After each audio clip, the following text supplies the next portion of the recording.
Hello, I am Michelle Morisi, for those who aren't familiar, licensed acupuncturist practicing in the greater Providence area. And so today we're going to go over major pattern presentations in Chinese medicine. So, how they present in people, the symptoms and signs to look for. So, if you have watched my videos or classes on tongue and pulse diagnosis and the 8 principles, this is kind of bringing things all together. But this is also a great video to start with, and then from here go through the tongue and pulse. I would recommend first the 8 principles if you haven't seen that, and then the tongue and pulse videos in either order.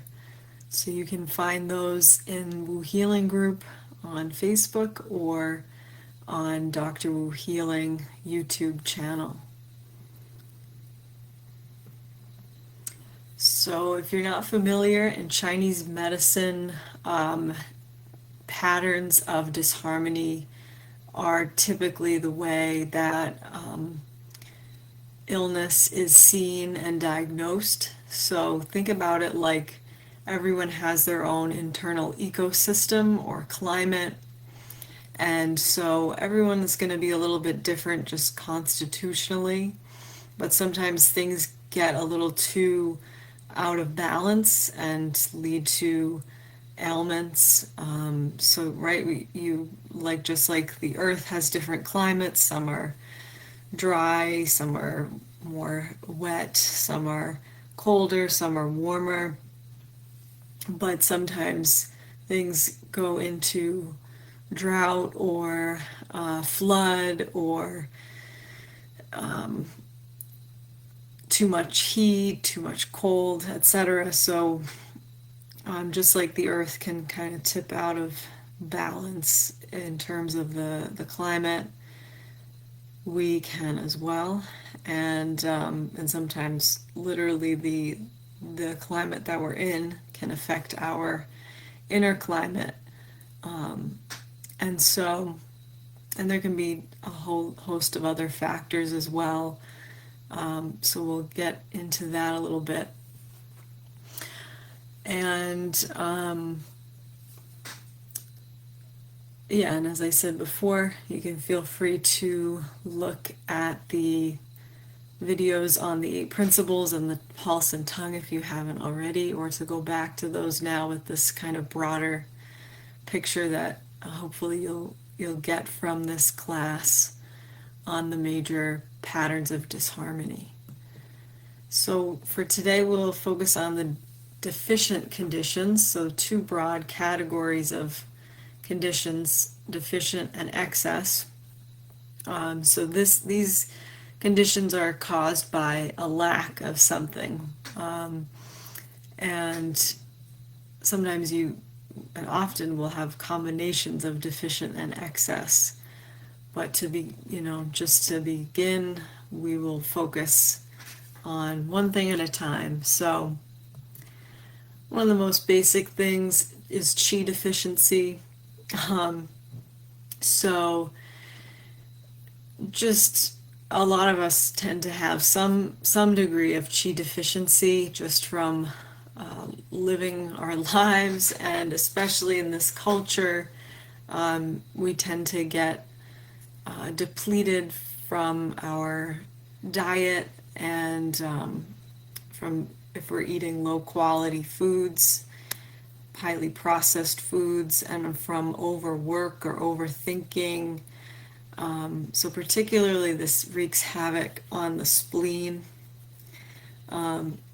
So the signs and symptoms that you'll see with qi deficiency include a paleness or a pallor to the complexion, just general tiredness, lack of appetite, or this may present as more like a lack of energy to put into food preparation, or even sometimes lack of energy to eat, not necessarily not wanting to eat, but just not wanting to go through all those steps, wanting to have eaten, but not having that energy to go through it. Or at a more severe level, it could be truly a lack of appetite. It could also be a lack of energy to digest food, slow metabolism, could have loose stools, and some forms of constipation might be due to chi deficiency. More so, I think it would tend toward loose stools, though. So, all those symptoms I just named are particular to the spleen, so things to do with digestion.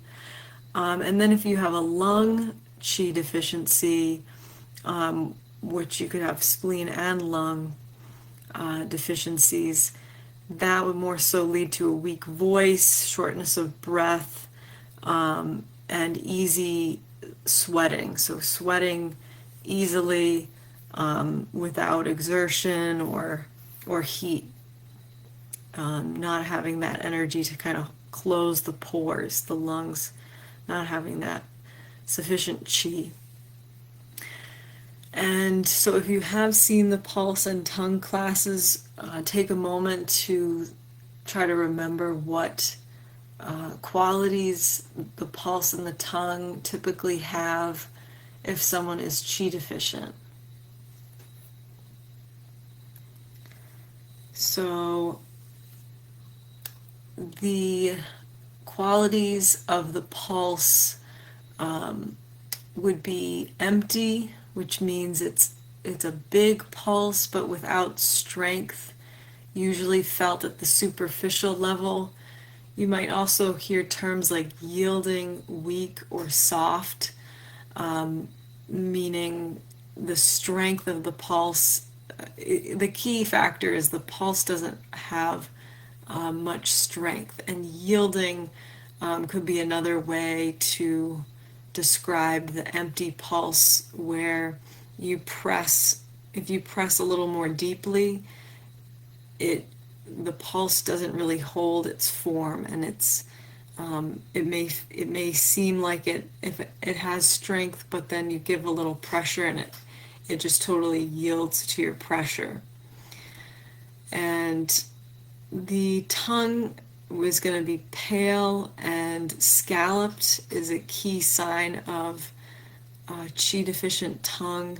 So you can see pretty severe scalloping on this tongue pictured here. And so this is from the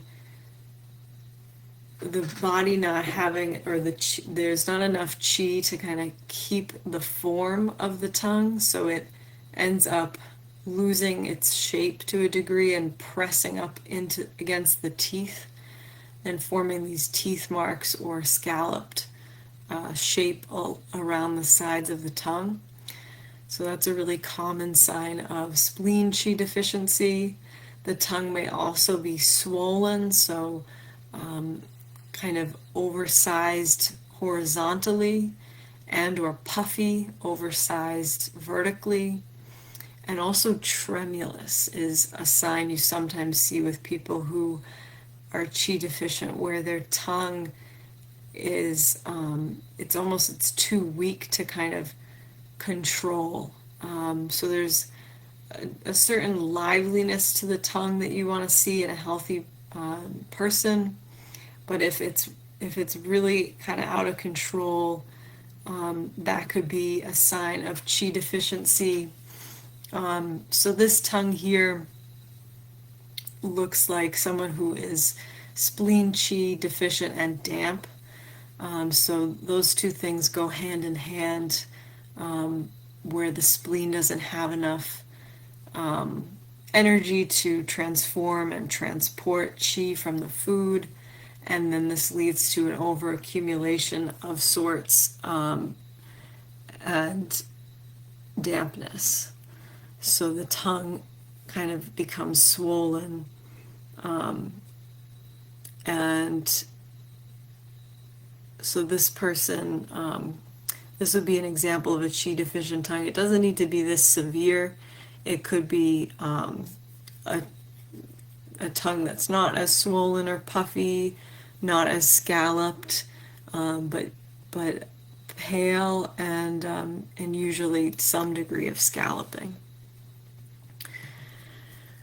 And yang deficiency is like a more severe version of qi deficiency, and this could be a spleen yang deficiency, so kind of more severe in that direction, and the most severe going to a systemic level would be kidney yang deficiency. So the key factors with yang deficiency is there'll still be this tiredness, lethargy, and but there'll also be this coldness, right? Whether the person feels cold, they have an aversion to cold, they feel they either they subjectively they feel cold, or objectively to the touch their body feels cold. Maybe they have a desire for warm foods and beverages. They don't really tend to be thirsty. So that combination of the severe tiredness or fatigue with that coldness are the keys with yang deficiency, along with the pulse and tongue signs. Now, if it's a kidney yang deficiency, you'll typically also see low back and knee pain, perhaps impotence or infertility, and also keep in mind that caffeine intake can kind of mask to some degree fatigue, but typically this person is more slow moving, probably a heavier body, but not necessarily, and frequent copious clear urination could also be a sign of kidney yang deficiency. So clear meaning it's not going to be yellow and just very slightly yellow or even clear urination. So the yellow urination would be more of a sign of dehydration and yin deficiency. So we'll talk about that in a bit.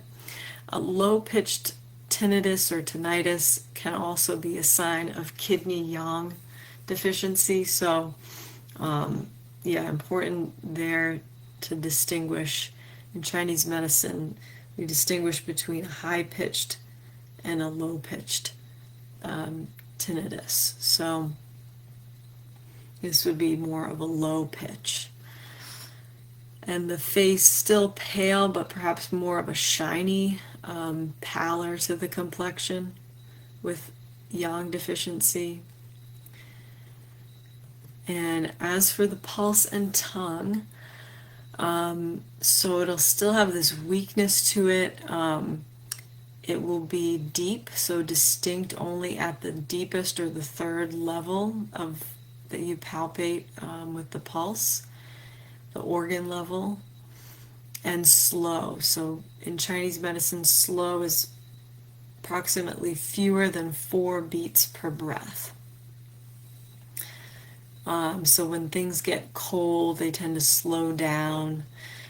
So a yang deficient person, their tongue could be like this, although there seems to be some like heat in the upper jowl or the chest area, as signaled by those red dots at the front part of the tongue. But this is definitely a very pale, slightly swollen, slightly scalloped tongue, and a bit wet. So it might look wetter than this in the case of yang deficiency, and have like a kind of flabby or flaccid movement. So a lack of movement, a lack of energy for the tongue to even move, and definitely pale.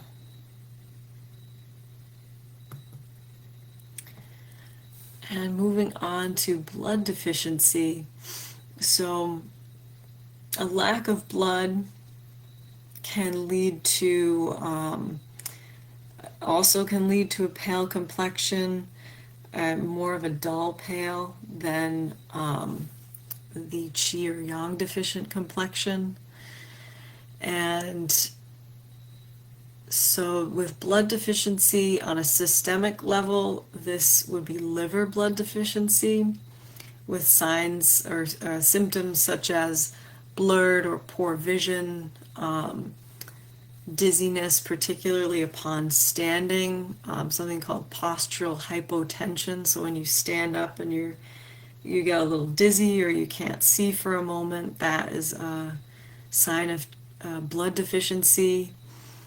Dry or brittle hair and nails, a sort of or scanty menstruation, so little menstrual bleeding. There could also be other menstrual irregularities associated with blood deficiency, such as cramps after your period has started. So deficiency, you know something is deficiency if when you lose a substance you feel worse. So in the case of blood deficiency, right, when you start losing blood during menstruation, you feel worse. So that is indicative of a deficiency. And then there could also be heart blood deficiency, which would manifest with symptoms more heart related, like palpitations, especially with anxiety. So your heart is racing, a feeling of kind of restlessness, anxiety, like you're not comfortable in your own skin, difficulty falling asleep, so not having enough kind of blood to provide enough restfulness to fall asleep, or to kind of fill out your person so that you don't feel comfortable in your skin. You could even, at an extreme, tend toward fainting. And yeah, so paleness, dryness, those are kind of broad key things, dizziness. And if you have seen the pulse and tongue classes, take a moment to try to remember or try to extrapolate from these symptoms what the tongue and pulse might present as.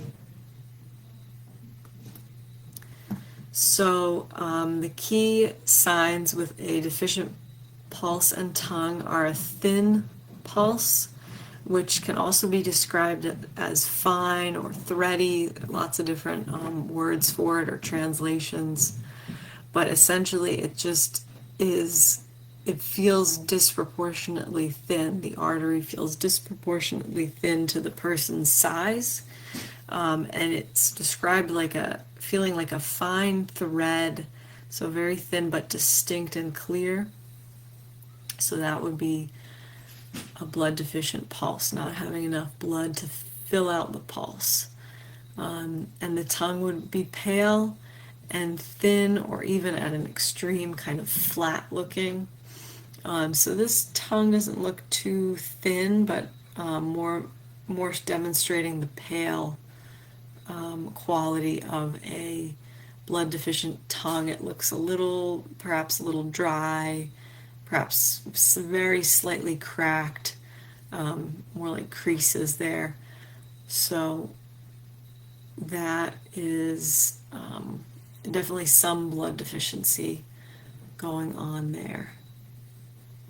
And the thinness similar with the pulse, just not enough blood to literally fill out the tongue. And then more of an extreme, we get to yin deficiency. So this could be like from severe dehydration or chronic dehydration. It could be from chronic stress, and it also tends to be a condition that a lot of people going through menopause deal with, yin deficiency. And this can go hand in hand with what's called empty heat. So, not a true heat condition, but heat coming from a lack of yin, a lack of, you can think of it like coolant. There's not enough of that cooling energy. So hot flash is definitely something referred to as five palm heat, which is like heat in the hands, the soles of the feet, and the chest, or heat in the afternoon. Also, night sweats is a sign of heart yin deficiency. So the most yin time of the day, the nighttime. If you have symptoms then, it's usually something to do with yin deficiency. Definitely a dryness, could be a dry throat, tend to be thirsty, especially at night, and a tendency or desire to kind of drink in small sips, not to kind of guzzle down, is also a sign of yin deficiency versus true heat or full heat. There'll be a desire to really like glug down a lot of cold beverages, where yin deficiency, it's more like just a continual sipping of water or a cool beverage. A yin deficient person, similar to blood deficiency, may feel restless, maybe even irritable. And the kind of insomnia with yin deficiency is trouble staying asleep. So, kind of a light sleeper, waking through the night.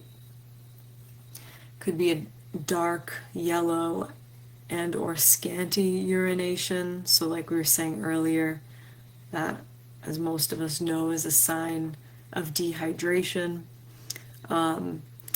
This is more typical.